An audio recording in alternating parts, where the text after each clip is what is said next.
Welcome, everybody,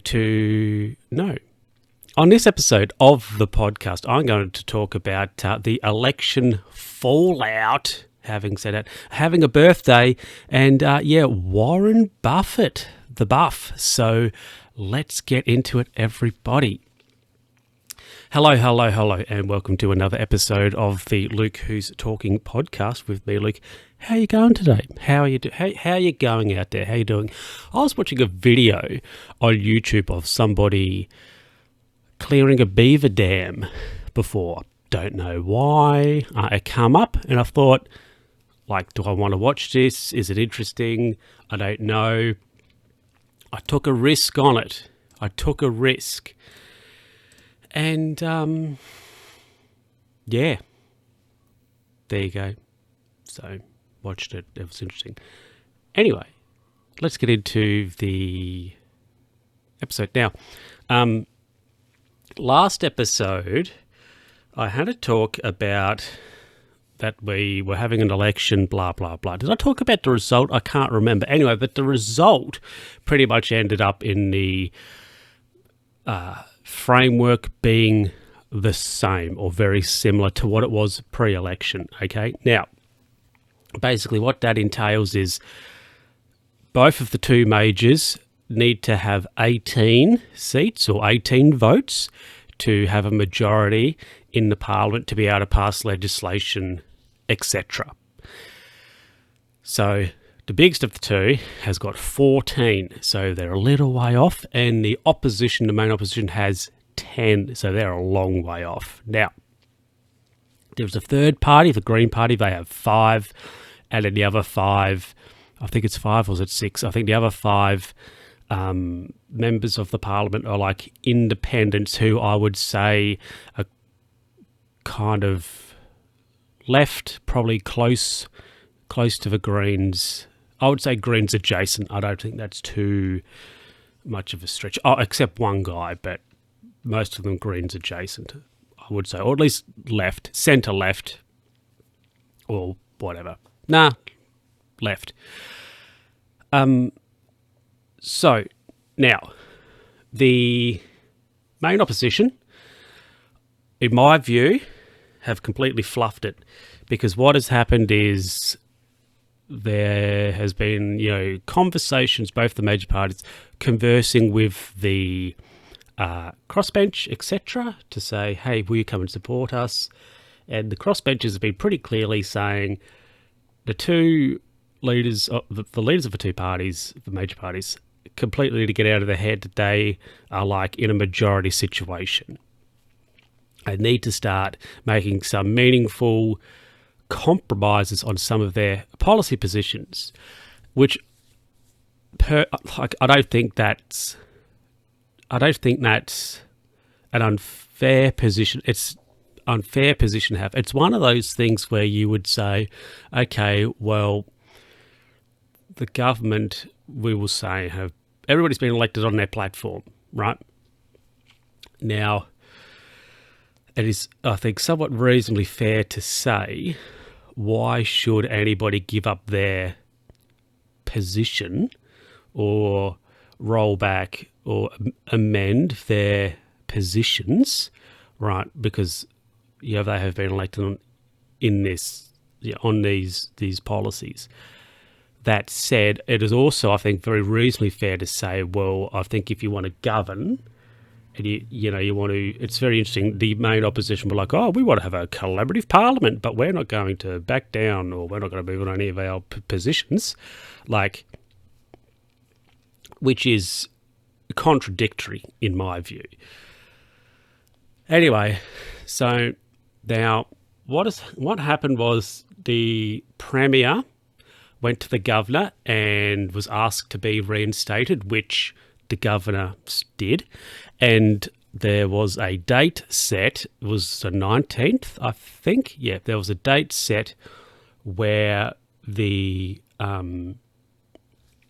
Parliament was recalled, and there was going to be the confidence, as it were, of the government was going to be tested on the floor. So my understanding is that either one of two things had to happen: is the Premier had to put up a vote of confidence within himself, or the opposition or one of the crossbenchers had to put up a motion of no confidence in the Premier. So what happened was the leader of the opposition put up a motion of no confidence in himself.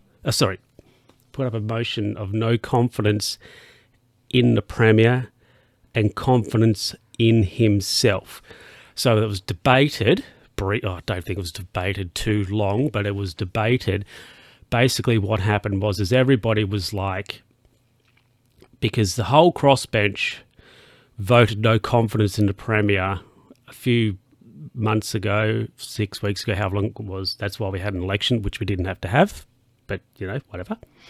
Premier chose that, in my view. Well, the opposition also kind of chose it, but anyway, whatever.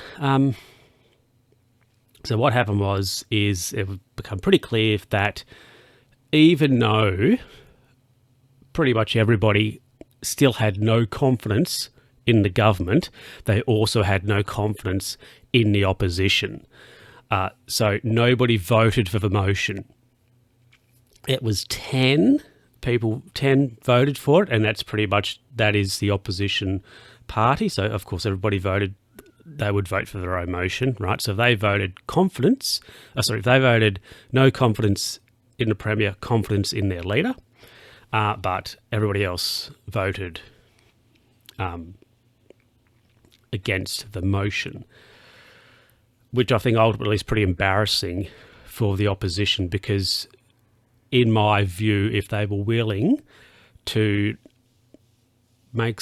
all you need to do is you need to compromise just enough. You just need to give just enough to get whoever on side, right? And then you continue with like your agenda, but you need to, yeah. And so basically, in my view, they were completely unwilling to govern, and they've refused. So they have pretty much refused twice and engineered a vote of no confidence, like, in themselves. So that's a real doozy. And unsurprisingly, the leader of the opposition party, what happens if the opposition, if they lose an election, there's an automatic ballot for the leadership and also the deputy. So they now have a new leader and deputy leader. I don't think that's particularly surprising, because if you're the leader, I'm not really sure how they could have continued, because basically the last 6 weeks, 2 months, what has happened is the opposition they put up a motion of no confidence, refused to govern after that passed, had an election, which resulted in the opposition having their worst election result like ever, or within 100 odd years. Then they refused to govern again, in my view, and then pretty much reverse engineered a vote of no confidence within themselves. So there you go. So they're completely irrelevant for however many more years. And it just amazes me, because the incumbents are not very good, and it is astonishing that the crossbench has deemed the opposition to be as poor as the government, which is crazy. But I'm just saying, anyway, so the new leader of the opposition party, in my view, has a pretty low bar to achieve. It's a pretty low bar that he has to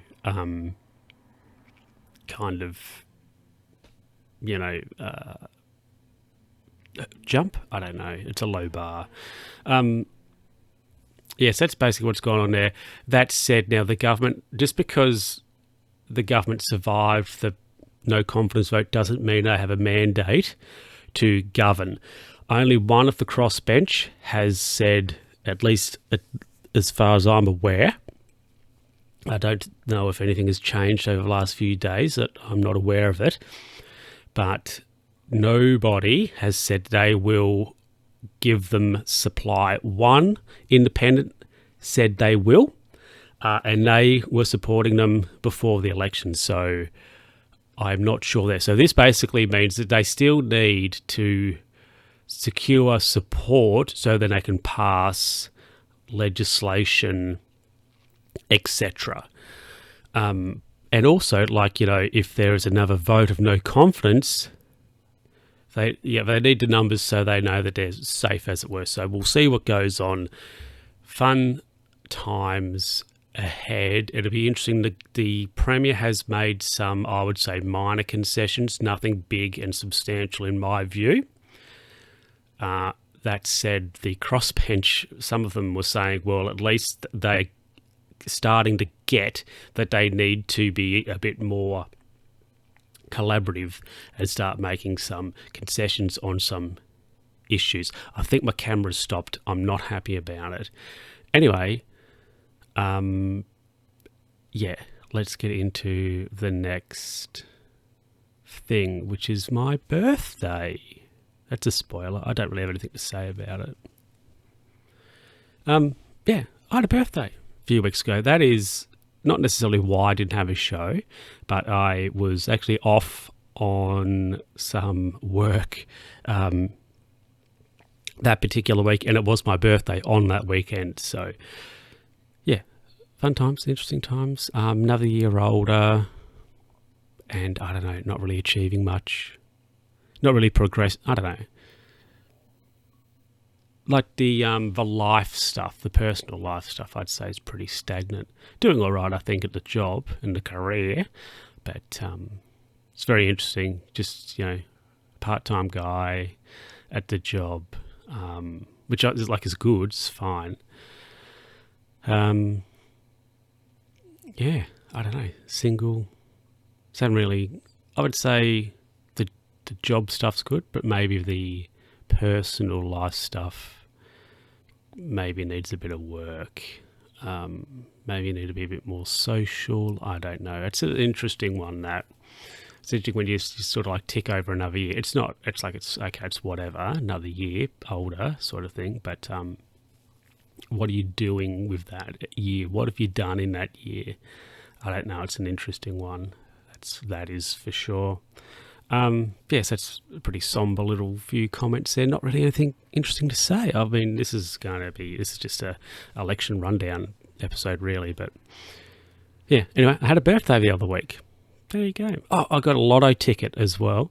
My mum got me a lotto ticket, and also some scratchies. And I think the lotto ticket, $10 on it, and I think the scratchies, the lotto ticket cost, I think, about $17.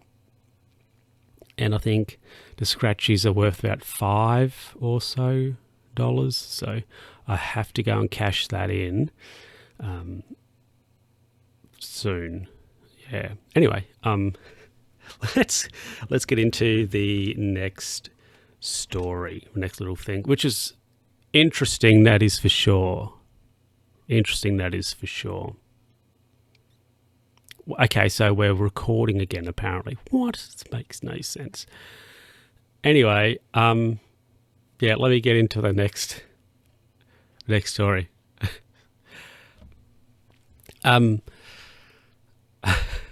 Right, anyway, I got an email. So I was having a look at my iCloud email, which I set up a long time ago. I'm not sure what the purpose behind it was. I think maybe if I went somewhere and was like, oh, do you want to sign up to our whatever loyalty program? Oh, get yourself a if you want to sign up to our loyalty program, oh, what's your email? I think the iCloud was for that.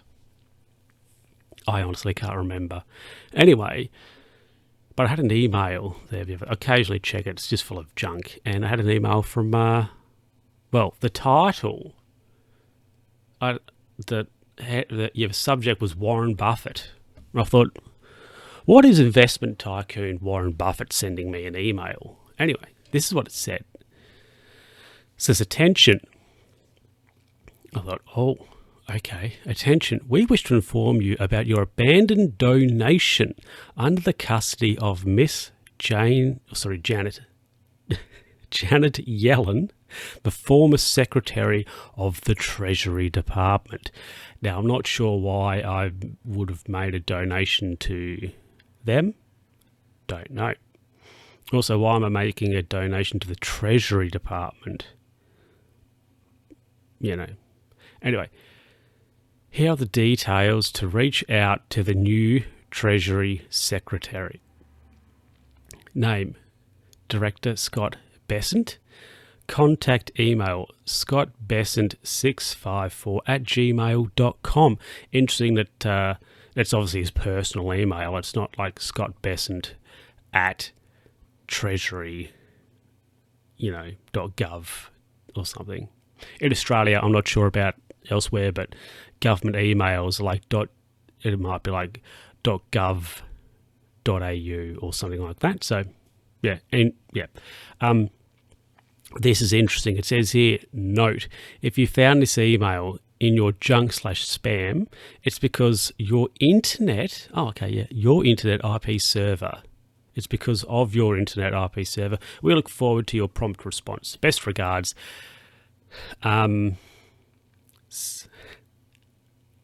Salvico Philo Drips, the Remittance Financial Clearance representative, I guess. Yeah. Now, I was tempted to reply, and I thought I won't. If I had a VPN, which I don't currently have one at the moment, but I thought if I had a VPN, 10 out of 10 would have replied to that and been, done some trolling. Oh, would have been great. Maybe I could do it at work on the work Wi-Fi. Excuse me. My apologies, but yeah. But it's bizarre. Like the attention's Warren Buffett. It mentions him. It doesn't mention him at all. It doesn't. It's interesting. It doesn't claim how much my donation to the Treasury Department was. It doesn't say how I could get it back. I guess I have to reach out for those details. So it's very interesting. It's not like, anyway. So yeah, that's an interesting one. So love getting emails, especially if they're from Warren Buffett. But then they actually turn out not to be from Warren Buffett. It was actually very disappointing. Personally. Anyway, everybody, let's wrap it up. Well, everybody, that is it for this episode of the podcast. I hope you enjoyed it. Now, I'm I have to have a look in my camera, right? It does this, sometimes it doesn't. I don't know. It's just, it might be the battery. I've got to change it.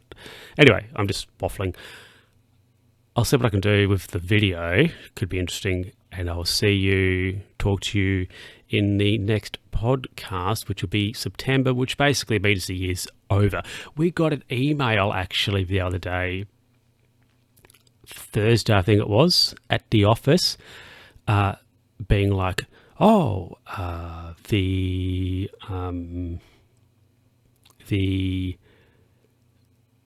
about end of year shutdown. So I was like, okay, you're getting in early, right? It's not September quite yet, but it's nearly there. But yeah. Anyway, I thought that was interesting. Whatever. Anyway, all that jazz. I'll catch you next time. Have fun. Don't get too excited out there, because excitement equals trouble and whatever else. Anyway, everybody, I'll catch you next time. Bye.